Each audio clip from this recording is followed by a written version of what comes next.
Hello दोस्तों, आप सभी का स्वागत है आपके अपने यूट्यूब चैनल मैथ मनोरंजन पर। और मैं हूं अंकुश कुमार। तो दोस्तों, आज ये हमारा न्यू चैप्टर है वर्ग और वर्गमूल। तो दोस्तों, इसमें हम आपको बताते हैं कि वर्ग क्या होता है। दोस्तों, अगर आप जानते हैं तो भी सही है, नहीं जानते तो देखिए। वर्ग वर्ग क्या होता है? किसी भी संख्या पर पावर 2 हो तो उस संख्या को वर्ग कहते हैं। यानी दोस्तों, जैसे 2 पर और 2 पावर है, 3 पर 2 पावर है, 4 पर 2 पावर है, 5 पर 2 पावर है। तो जिस संख्या पर पावर 2 होगा उसी को दोस्तों हम वर्ग कहते हैं। यानी सीधे शब्दों में कहें तो किसी भी संख्या में उसी संख्या से गुणा करना ही वर्ग कहलाता है। किसी भी संख्या में मतलब जैसे 2 है तो 2 इंटू 2 हो गया। किसी भी संख्या में उसी संख्या से गुणा करना ही वर्ग कहलाता है। तो देखिए, जैसे इस दो का वर्ग था तो 2 संख्या है और 2 से ही गुणा कर दिया, यानी सेम संख्या से गुणा किया तो क्या हो गया? इसका वर्ग। वर्ग करने पर ये हो गया 4, ये हो जाता है 4। तो इसी प्रकार 3 का करेंगे, 3 का स्क्वायर है तो इसको कैसे कर सकते हैं? 3 इंटू 3 कर सकते हैं, 3 तिया 9। 4 का 4 इंटू 4 कर सकते हैं, 4 चौक 16। ऐसे ही 5 इंटू 5 कर सकते हैं, 5 25। तो दोस्तों, वर्ग का मतलब यही होता है कि जिस पर पावर 2 होगा उसी को हम वर्ग कहते हैं। दोस्तों, अब इसमें ये तो हो गई वर्ग की बात। तो वर्ग आप समझ गए कि जिस पर भी 2 पावर होगा, 2 से अधिक पावर नहीं होगा, 2 से अधिक होगा तो दोस्तों क्यूब बन जाएगा। यानी 3 होने पर क्यूब हो जाएगा, 4 होगा तो 4 पावर होगा, 5 पावर है, 6 पावर है, 7 पावर है। तो वर्ग हम 2 पावर को कहते हैं। 2 पावर जिस पर होगा वो वर्ग होगा। अब इसी प्रकार देखिए वर्गमूल। दोस्तों, वर्गमूल क्या होता है? वर्गमूल वर्गमूल कोई संख्या है हमारी, तो ये 4 है। अंडर रूट का चिन्ह, यानी दोस्तों इसको अंडर रूट बोलते हैं। ये जो चिन्ह है इसको अंडर रूट बोलेंगे। और इसमें यहाँ पर 2 छिपा हुआ रहता है। तो यहाँ पे 2 छिपा रहता है। इसमें आपको देगा भी क्वेश्चन में, नहीं भी दे सकता है। तो यहाँ भी ये चिन्ह होगा दोस्तों, उसका मतलब यही है।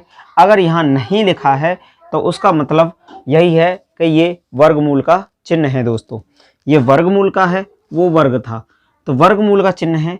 तो यहाँ हमने जैसे 4 बताया, ऐसे ही हम ले सकते हैं 16 ले सकते हैं। इसी प्रकार यहाँ अंडर रूट 25 ले सकते हैं। अगर इनको खोला जाएगा दोस्तों, अगर हमें वर्गमूल इसका करना होगा तो कैसे करेंगे कि किसी भी अंडर रूट के अंदर उसका वर्ग होना जरूरी है। वर्ग होगा तभी वो इससे अंडर रूट से बाहर संख्या आएगी। नहीं होने पर वर्ग नहीं होगा तो वो अंडर रूट के अंदर ही रहेगी। देखिए दोस्तों कैसे। अब देखिए, ये हमारा 25 है तो अंडर रूट में 5 इंटू 5 कर सकते हैं, 5 25 हुआ। या ऐसे भी इसको लिख सकते हैं अंडर रूट 5 का वर्ग। 5 का वर्ग कर लो या 5 इंटू 5 कर लो, तो वर्ग होने से अंडर रूट कट जाता है। कैसे कट जाता है? देखिए, जैसे अंडर रूट 5 का वर्ग था तो अंडर रूट का मान क्या होता है दोस्तों? अंडर रूट का मान होता है, अंडर रूट को हम बोल सकते हैं 1/2। 1/2 अंडर रूट का मान जो होता है 1/2 होता है। अब कैसे होता है? देखिए, जैसे ये था हमारे पास 25 था, जैसे यहाँ पे अंडर रूट 25 था तो 25 था तो हम इसको 25 की पावर 1/2 लिख सकते हैं। यानी अंडर रूट का मान 1/2 होता है तो 1/2 रख लिया। अब 1/2 है तो अब कैसे कर जाता है ये? देखिए, 5 25 है तो 25 का हम वर्ग कर सकते हैं, 5 का वर्ग कर सकते हैं। और वर्ग करने के बाद इंटू यहाँ पे हमारा 1/2 था, 1/2 था तो 2 से 2 कट गया। इसी प्रकार हमारा आ गया 5, जो कि हमने यहाँ आपको बता ही दिया था। पावर से ये अंडर रूट कट गया और यहाँ पे हमारा बच गया 5। तो ऐसे ही हम इन संख्या को काट देते हैं। चलिए और देखिए दोस्तों, इसमें कुछ बताते हैं आगे। अब देखिए दोस्तों, इसमें हमने वर्ग और वर्गमूल तो आपको बता दिया कि ये क्या होता है, और इसमें देखिए वर्ग, पूर्ण वर्ग क्या होता है, पूर्ण वर्ग। अब दोस्तों पूर्ण वर्ग क्या होता है? पूर्ण वर्ग हम उन संख्याओं को कहते हैं जिन संख्याओं का वर्ग हुआ होता है। जैसे मान लीजिए यहाँ पे 2 का वर्ग है, 2 का इसको बोलेंगे वर्ग, और 2 का वर्ग है तो इसको हम लिखते हैं 2 इंटू 2, और ये हो जाता है 4। ये हो जाता है दोस्तों 4। तो इसी प्रकार इसमें हम क्या कर सकते हैं? तो दोस्तों इसका हुआ 4। अब ये 4 हुआ तो इसको तो बोलेंगे 2 का वर्ग, 2 का वर्ग, और इसको तोड़ लिया जाता है 2 इंटू 2 से, 2 इंटू 2 में तोड़ लिया जाता है, और हमारा गुणा करके वर्ग करने के बाद जो प्राप्त होता है इसी संख्या को क्या बोलते हैं? पूर्ण वर्ग संख्या। पूर्ण वर्ग संख्या हो गई हमारी 4। इसी प्रकार 3 का वर्ग देख लीजिए, 3 इंटू 3 करेंगे, यानी दोस्तों इसको 3 इंटू 2, 3 इंटू 2 नहीं करना है। आप सोचो कि इस पर पावर 2 है तो 3 इंटू 2 कर दो, 3 इंटू 2 कर दोगे तो ये गलत हो जाएगा, यानी 3 दूनी 6 हुआ, ये गलत हो जाएगा। ये इस टाइप से नहीं करना है। उस पर पावर जितना भी होगा दोस्तों, ये तो हम वर्ग के बारे में ही बता रहे हैं, अगर आगे भी ऐसे ही क्वेश्चंस होंगे तो कितनी भी पावर होगा तो जो बेस होगा उसको इतनी ही बार ओपन किया करके गुणा किया जाता है। तो उसका मतलब यही होता है। अब देखिए हम चल रहे थे पूर्ण वर्ग पर, तो 3 का वर्ग किए, 3 तिया 9 हो गया, तो 9 हमारी कैसी संख्या हो गई? पूर्ण वर्ग। 4 भी पूर्ण वर्ग संख्या हो गई। अब इसी प्रकार 5 को ले लीजिए, 5 का वर्ग करेंगे, 5 इंटू 5 हो जाएगा। इसी प्रकार 25 क्या हो गई? पूर्ण वर्ग संख्या, पूर्ण वर्ग संख्या हो गई। इसी प्रकार कोई भी ले लीजिए, 9 का वर्ग कर लीजिए, 9 इंटू 9 कर लीजिए, 9 निम 81, क्या हो गई? पूर्ण वर्ग संख्या। अब दोस्तों ये तो हमने आपको पूर्ण वर्ग संख्या के बारे में बताया कि जो भी संख्या पूर्ण, ये हो गई पूर्ण वर्ग संख्या। अब देखिए इसके कुछ शर्त हैं, क्या शर्त है वो देखिए आगे। अब देखिए दोस्तों, ये तो हमने बता दिया कि पूर्ण वर्ग संख्या क्या कैसे होती हैं, क्या होती हैं। यानी पूर्ण वर्ग संख्या 4 हो जाएगी, 9 हो जाएगी, 16 हो जाएगी, 25 हो जाएगी। दोस्तों यही सभी संख्याएं पूर्ण वर्ग संख्याएं होती हैं। यानी ये 2 का वर्ग हो जाएगी, ये 3 का वर्ग होगी, और ये 4 का वर्ग होगी। इसी प्रकार ये 5 का वर्ग हो जाएगी। तो दोस्तों ये सभी संख्याएं वर्ग हैं, और वर्ग करने के बाद जो प्राप्त होता है उसी को हम पूर्ण वर्ग संख्याएं कहते हैं। यानी इनका हम वर्ग कर चुके हैं, 4, 9, 16, 25। दोस्तों अब ये तो हो गया कि वर्ग हो चुका है। अब देखिए इसमें कुछ शर्त यह है कि जिन संख्याओं के अंत में, यानी दोस्तों जिन संख्याओं के अंत में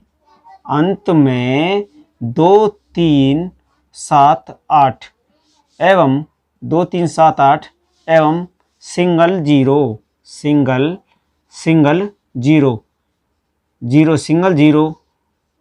होगा, यानी सिंगल जीरो होगा, वह कभी होगा। यानी दोस्तों कहने का मतलब है कि जिन संख्याओं के अंत में 2, 3, 7, 8 एवं सिंगल जीरो होगा, वे संख्याएं कभी भी पूर्ण वर्ग संख्याएं नहीं हो सकती हैं। कैसे नहीं हो सकती हैं दोस्तों? हम देखिए, अब आप देख लीजिए, 4 का वर्ग किया, 2 का वर्ग किया 4 आया, 3 का वर्ग किया 9 आया, 4 का वर्ग किया 16 आया, 5 का वर्ग किया 25 आया। इन संख्याओं में आगे भी दे सकते हैं। 6 का वर्ग लीजिए 36 हुआ, 7 का वर्ग लीजिए 49 हुआ, 8 का वर्ग लीजिए 64 हुआ, 9 का वर्ग लीजिए 81 हुआ, 10 का वर्ग लीजिए, 10 का वर्ग हो गया 100। अब देखिए दोस्तों, हमारे क्या बताया इसमें कि जिन संख्याओं के अंत में 2, 3, 7, 8 नहीं होगा और सिंगल जीरो नहीं होगा, वे संख्याएं पूर्ण वर्ग संख्याएं नहीं होंगी। पूर्ण वर्ग संख्याएं यानी वो वर्ग में नहीं हो सकती हैं। कैसे? देखिए यहाँ पे 6 आया, 6 इसमें देखिए जिन संख्याओं के अंत में पूर्ण वर्ग संख्या होंगी उनके अंत में ये संख्याएं नहीं आएंगी, यानी यूनिट डिजिट जो होगा, इकाई अंक सिंगल जीरो नहीं होगा। डबल जीरो आया, यहाँ डबल जीरो आया, लेकिन सिंगल जीरो नहीं है दोस्तों। इसी प्रकार देखिए, इसमें से 2 है, 2 देखिए कहीं पर भी नहीं आ रहा, 3 है कहीं पर भी नहीं है, 7 है किसी पर भी नहीं है, 8 है किसी पर भी नहीं है। तो कहने का मतलब यही था कि दोस्तों जिन संख्याओं के अंत में, यानी देखिए इसमें से हम 462 ले लेते हैं, 462 ले लेते हैं, तो 462 अंत में क्या आया, 2, अंत में 2 आ रहा है, तो ये पूर्ण वर्ग संख्या नहीं होगी। देखिए इसको हम करके दिखा देते हैं, पूर्ण वर्ग संख्या क्यों नहीं होगी। 462 को 2 से भाग लगाएंगे, 2 दूनी 4, 2 तिया 6, 2 एकम 2, ठीक। अब इसमें देखिए, अब इसमें नहीं लगेगा, अब ये नहीं लगेगा, 2 से लग ही नहीं रहा, तो 2 का ही वर्ग, पूर्ण वर्ग क्या होता है कि किसी भी संख्या का 2 इंटू 2 होना चाहिए, 3 इंटू 3 होना चाहिए, यानी कोई भी संख्या वर्ग में होनी चाहिए। अभी इसके अंत में अगर 2 या तो 0 होता या सम संख्या होती तो ये 2 से कट जाती, तो इसका वर्ग बन जाता 2 का। अब यहाँ 2 का ही नहीं बनना है तो आगे निकालने में कोई फ़ायदा भी नहीं है। तो इसी प्रकार देखिए, अब यहाँ हम सिंगल जीरो ले लेते हैं, 460 को ले लीजिए, 460 लीजिए। अब इसको भी हम देख सकते हैं, देखिए 460 के फैक्टर करिए, 2 दूनी 4, 2 तिया 6, इतना हुआ, 2 एकम 2, 2 एकम 2, 2 पंजे 10 हुआ। अब देखिए 5 6 7, 3 से नहीं कटेगा, 5 से लगाइए, 5 से 5 दूनी 10 हुआ और 5 तिया 15 हो गया। अब यहाँ पे फिर हमारा 23 किसी संख्या से कटता ही नहीं है, तो 23 ही।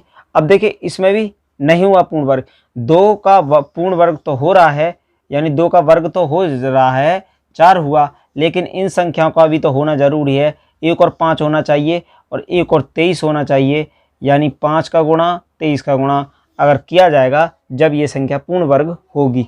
तो कहने का मतलब यही था दोस्तों, कोई कितनी भी बड़ी संख्या क्यों ना हो, उसके अंत में 2 3 7 8 अगर है और सिंगल जीरो है, डबल जीरो हो सकता है, सिंगल जीरो नहीं हो सकता है, तो वो संख्या कभी भी पूर्ण वर्ग संख्या नहीं होगी। चलिए दोस्तों आगे देखते हैं। और इसमें अब देखिए दोस्तों, अब ये हमने इसमें वर्ग हो गया, वर्गमूल हो गया और पूर्ण वर्ग हो गया, पूर्ण वर्ग।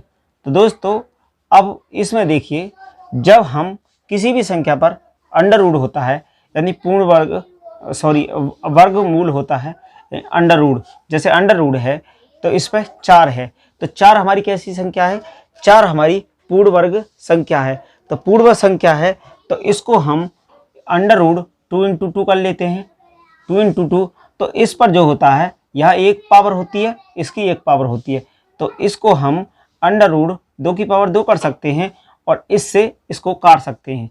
तो कोई भी संख्या 16 लीजिए, 16 लेंगे तो 16 का ये हमारी पूर्ण वर्ग संख्या है, तो किसकी है, 4 की, 4 आया। इसी प्रकार इसमें हमारा 2 आया, तो पूर्ण वर्ग संख्या जो अंडर रूट की होगी तो वो आसानी से हम निकाल सकते हैं। अब देखिए अंडर रूट 15 दे दिया जाए, अंडर रूट 15 दे दिया जाए, तो 15 को अंडर रूट से बाहर नहीं कर सकते। क्यों नहीं कर सकते, इसको अगर लेते हैं तो 3 पंजे 15 होता है, 3 पंजे 15 हुआ, लेकिन 15 का ये हमारी पूर्ण वर्ग संख्या नहीं है, 15 पूर्ण वर्ग संख्या नहीं है, तो इसलिए ये अंडर रूट 15 ही रहेगी, अंडर रूट 15 ही रहेगी। तो दोस्तों इसी प्रकार देखिए, अगर हम इस पर 20 ले लेते हैं, 20 लिया तो 20, अब 20 को हम अगर अंडर रूट से निकालते हैं, अंडर रूट निकालते हैं इसका, तो कैसे करेंगे, अंडर रूट में 4 पंजे 20 कर सकते हैं। तो दोस्तों इसमें 4 कैसी संख्या हमारी, पूर्ण वर्ग संख्या, लेकिन 5 हमारी पूर्ण वर्ग संख्या नहीं है, पूर्ण वर्ग संख्या नहीं है, तो इसको हम कर सकते हैं 2 का वर्ग इंटू 5, तो वर्ग कर सकते हैं, तो इसको हम लिख सकते हैं अंडर रूट 2 का वर्ग इंटू अंडर रूट 5, ऐसे लिख सकते हैं। तो इससे ये कट गया, इससे ये कटने के बाद 2 अंडर रूट 5 इस संख्या को हम लिख सकते हैं, 2 अंडर रूट 5 लिख सकते हैं। तो दोस्तों ये हुई कुछ इसके बारे में जानकारियाँ। अब देखिए इसकी और थोड़ी जानकारी देते हैं आगे। अब देखिए दोस्तों, जैसे अंडर रूट है हमारा 25 है और किसी भी संख्या का हम अगर हम क्या करते हैं, वर्गमूल निकालते हैं, तो वर्गमूल निकालेंगे तो उसका जो वर्गमूल निकल के आएगा दोस्तों कितने अंक में होगा, या तो वो उसके आधे में होगा या आधे से तो ज़्यादा में होगा, यानी पूर्णांक में होगा। यानी कहने का मतलब है ये दो संख्याएं हैं और इसका हम क्या निकालते हैं, इसका निकालते हैं, अगर इसका निकालते हैं हम वर्गमूल निकालते हैं तो 2 है, ऊपर 2 अंक हैं, तो 2 में 2 से भाग लगाया, कितना आ गया, 2 से 2 आया तो ये 1 आ गया, 1 आ गया तो 1 आया ना, तो इसका आंसर 1 अंक में होगा। कैसे होगा, देखिए 5 का वर्ग, इसको काट दिया तो 5, 1 अंक में आया, 1 अंक में आ गया।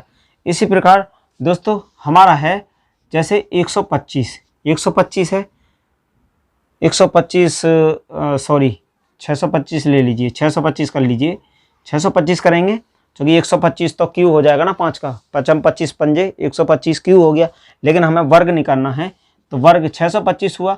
अब 625 हुआ, कितने अंक हैं, 3, 3 में अब क्या करेंगे, 2 से हम भाग लगाएंगे तो कितना हुआ, 1.5 आया।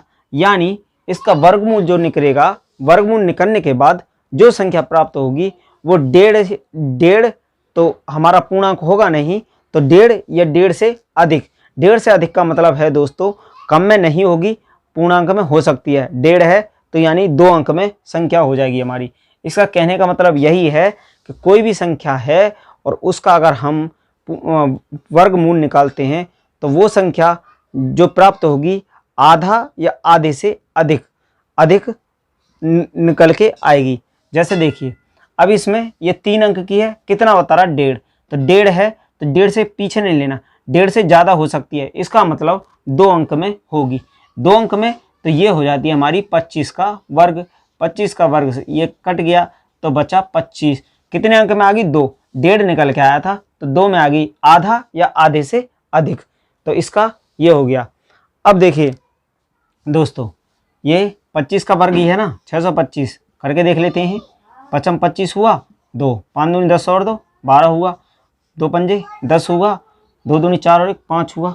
अब इसी प्रकार यहाँ पे 5 हुआ, 2 हुआ और 6 हुआ, 625 हुआ ना इसका वर्ग, 625।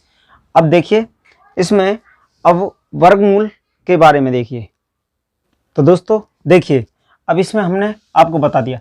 अब देखिए हमसे बोल दे 5 अंक की संख्या का वर्गमूल निकालेंगे तो कितने अंक में प्राप्त होगा, कितने अंक की संख्या प्राप्त होगी, तो 5 अंक बोला ना, तो 5 में 2 से भाग लगाएंगे, 2 से लगाया तो कितना आया, 2.5, तो 2.5 आया तो हमारा पूर्णांक इससे आगे कितना हो जाता, 3। तो 5 अंक की संख्या का अगर दोस्तों हम वर्गमूल निकालेंगे तो वो 3 अंक की संख्या में प्राप्त होगा। इसी प्रकार हमसे बोले कि 14 अंक की संख्या का वर्गमूल कितनी अंक में होगा, तो 2 से भाग लगाइए, 2 सत्ते 14 यानी 7 अंक की संख्या निकल के आ जाएगी। तो इसी प्रकार दोस्तों कोई भी संख्या हो सकती है हमारी बड़ी से बड़ी, और तो हमें क्या करना है, अगर देखिए जैसे हमने आपको यहाँ पे बताया 2 का 5 में, तो यहाँ 2.5 निकल के आया, तो 2.5 से पूर्णांक में लेना है, 2.5 से आगे लेना है, तो 2.5 से पूर्णांक कितना होता, 3, तो इसी प्रकार यहाँ 3 हुआ। इसी प्रकार यहाँ पे बोल देता 7 अंक की संख्या है, तो 2 से भाग लगाया, कितना आया, 3.5 आया ना, तो 3.5 आया, तो दोस्तों इसका मतलब हुआ कि वो संख्या होगी वो 4 अंक की होगी, 4 अंक की होगी, ये 3 अंक की होगी, 3 अंक की संख्या निकल के आएगी, ये 7 अंक की निकल के आएगी, पूरा पूर्णांक कट गया तो ये 7 अंक की आएगी। अगर हाँ दोस्तों हाफ में आ रही है कोई भी संख्या तो उसको पूर्णांक में लेना है, हाफ में मतलब यहाँ 2.5 था तो 3 अंक में होगी, 3.5 था तो 4 अंक में वर्गमूल निकल के आएगी। अब देखिए आगे देखते हैं, देखिए दोस्तों पूर्ण वर्ग संख्या के बारे में देखिए।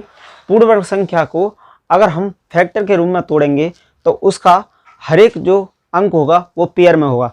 कैसे होगा दोस्तों, जैसे देखिए 36 को ही ले लीजिए और 36 को हम तोड़ते हैं तो ये इसके जो भी फैक्टर होंगे वो प्रत्येक फैक्टर पेयर में होगा। कैसे होगा, 2 से 18 बार कटेगा और 2 से 9, अब 3 से जाएगा, 3 तिया 9 फिर 3, तो देखिए दोस्तों इसका पेयर में हुआ, कितना हो गया, 2 × 3 2 तिया 6, तो ये 6 का वर्गमूल होता है 36। 6 का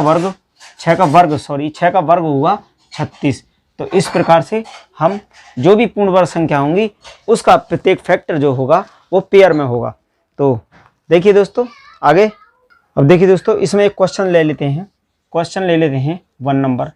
क्वेश्चन किस टाइप से आ सकता है, पूछ सकता है, निम्नलिखित में से कौन सी संख्या कभी पूर्ण वर्ग नहीं हो सकती है। यानी दोस्तों बोला है कि निम्नलिखित में से कौन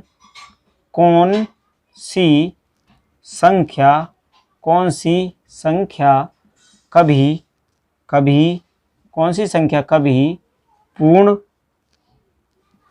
कभी पूर्ण वर्ग नहीं हो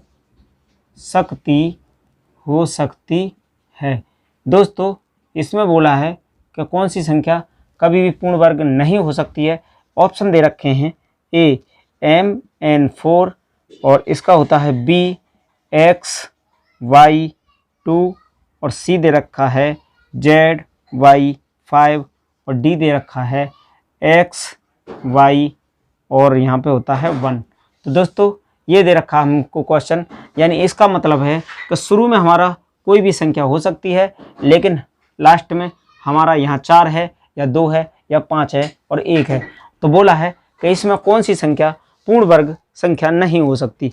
तो दोस्तों हमने क्या बताया था, पूर्ण वर्ग संख्या जिन संख्याओं के अंत में 2, 3, 7, 8 और सिंगल जीरो होगा वो संख्या हमारा कभी भी पूर्ण वर्ग नहीं हो सकती है।